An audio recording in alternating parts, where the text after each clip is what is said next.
Thank you very much, guys, for coming. I was hoping nobody would show up because who went out last night? No one? Oh yeah, great, brave souls. Well done for showing up. Hopefully we'll be able to stay awake for the talk. So just a quick fun fact. That's what I looked like before I started doing SEO. Look at this picture. Look at me now. There is still time, guys, to change the career and make better choices in your life. But since you're already here, let's talk about data, because that's what you are here for. First things first, why should we even care? SEO professionals are supposed to be doing so much, knowing so much, from writing on-page copy to tweaking some HTML here and there. Pretty much the task that you are asked to do, there is no end to them. So why should we be even adding another layer, another skill set to already full plates? Because data is everywhere. If you think about it, how many cups of coffee you need to get through the Monday reporting, or how many tears you've shed over a new algo update, hoping that your client's website is not going to be impacted. It's just data. It's pretty much data is everywhere. Also, it's an integral part of an SEO's life. I've done a survey to SEO professionals to find out more about what their daily tasks are and what they actually involve. And the answers I received involve tasks like technical analysis, conversion rate optimization, keywords research. You just think of the tasks you're doing on a daily basis. It's all about analyzing data, which keywords you should be going after. Are they good ones? Are they worth it? Is the competition too high? You're thinking about Google Search Console, impressions, click-through rate, position, all these numbers, all these metrics, it's all data at the end of the day. Now, what do we do with it? Well, we'll find out later on. Also, because Google says so, Google say, and we just do it, don't we? If you're not familiar with this image that comes from the Google Search Central, it used to be known as Google Webmaster Tools or Google Webmaster. Depends how long you've been in SEO. Recently, it's just Google Search Central, and this section has been only recently added to the SEO guidelines.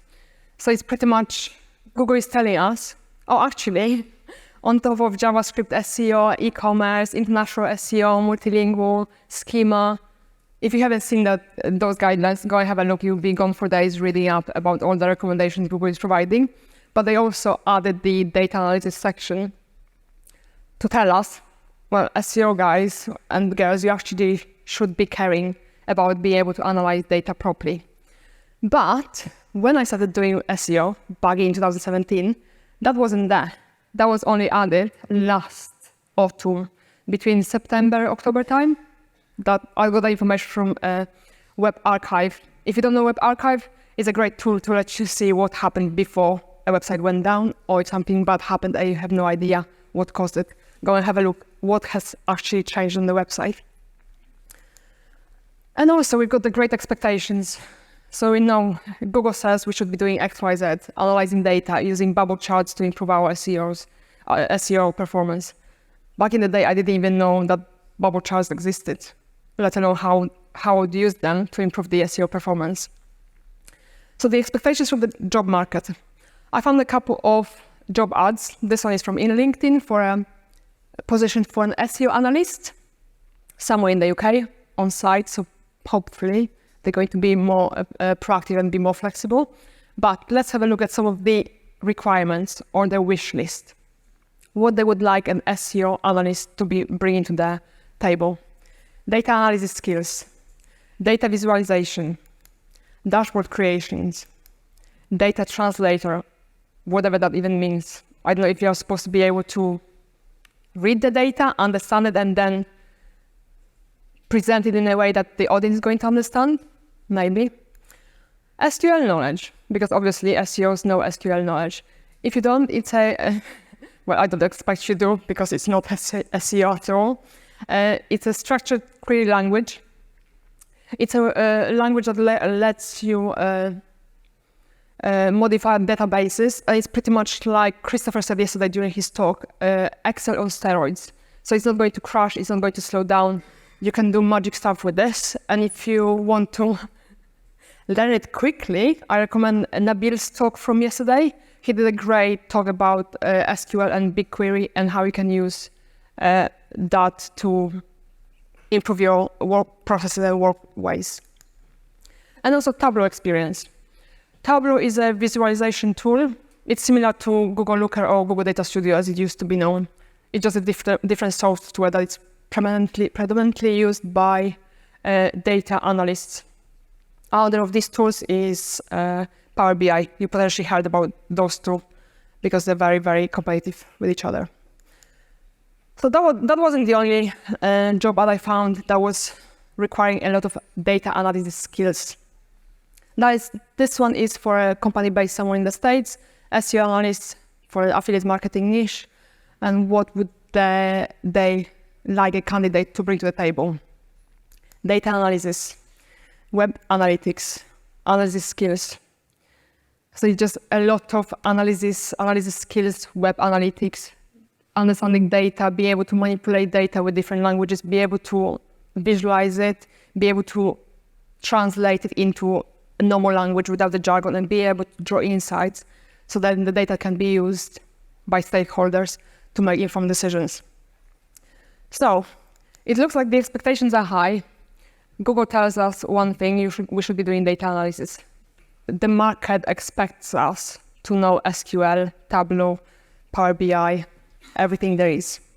And how does it stack up against reality?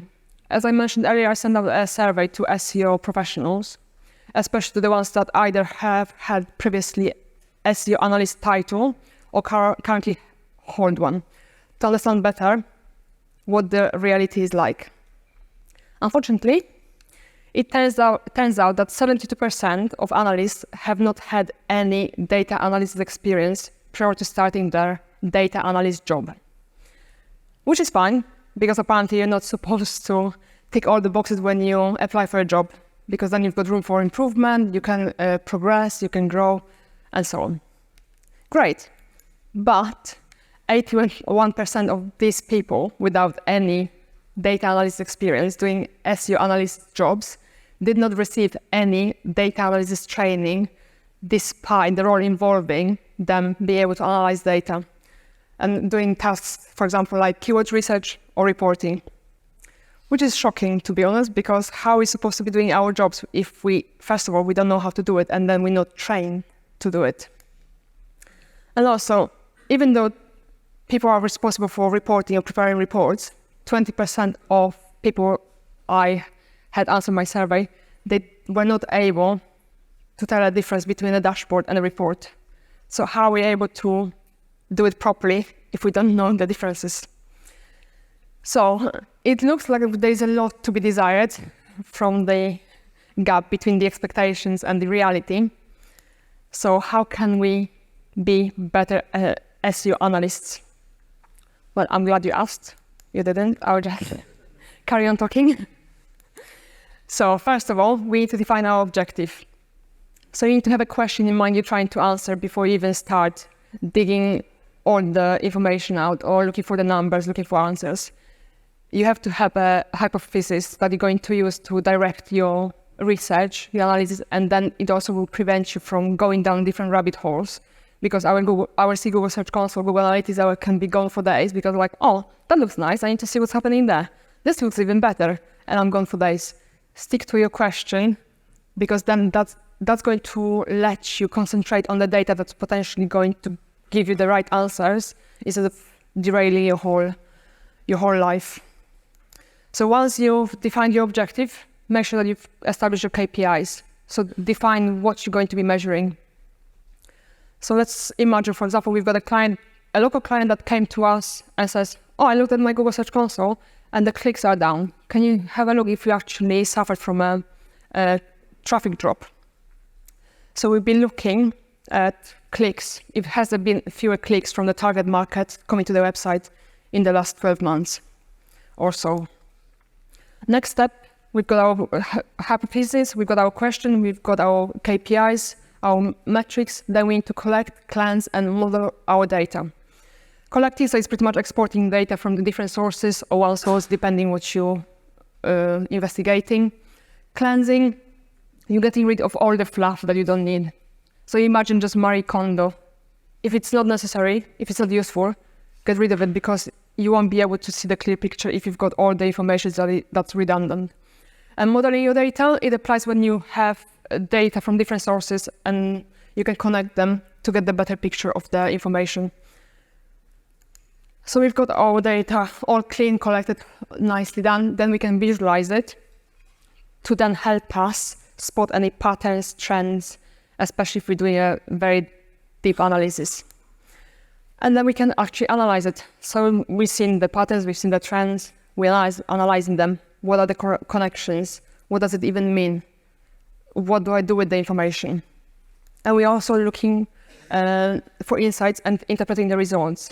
So I've got X, Y, Z. What does it mean? What's next? What should I do with the information? All depends what you're looking into and how you're resolving your problem on what the business challenge you're working on is. Then you communicate your insights. Because you've done all the hard work, you also want to provide your clients or your stakeholders with the answer they're looking, or provide them with the guidance they're looking to get. And easily, we're done.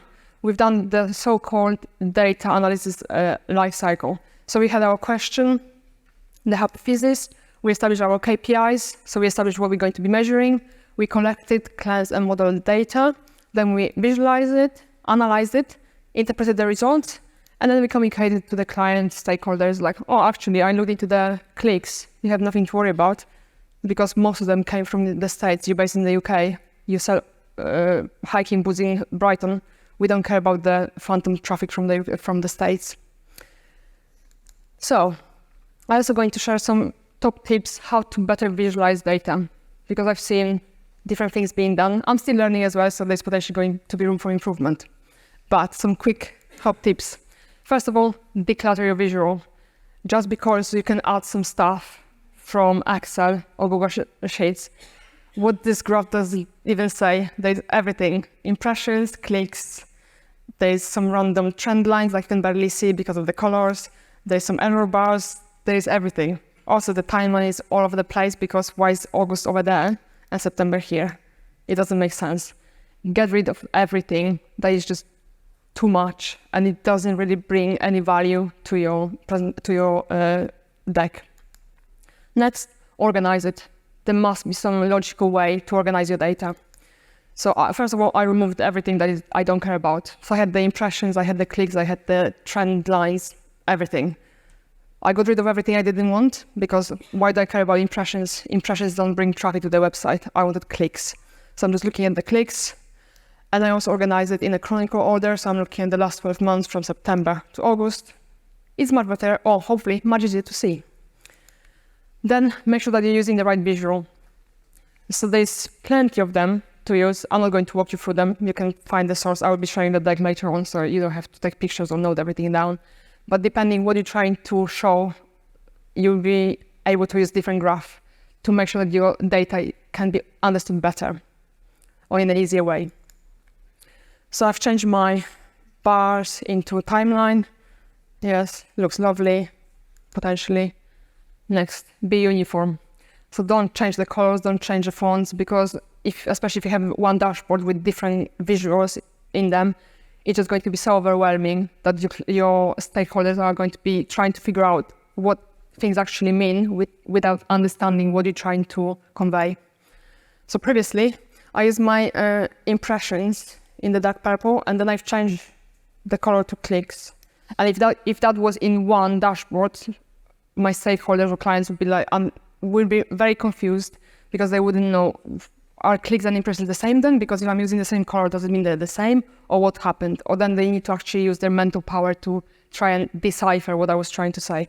Don't make their life more difficult than it has to be.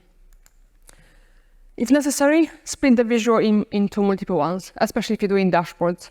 Just make sure that the information can be understood and processed easier. So if there's potential that your visual is going to be too crammed, just split it into multiple ones to make sure that it's easier for the stakeholders to understand.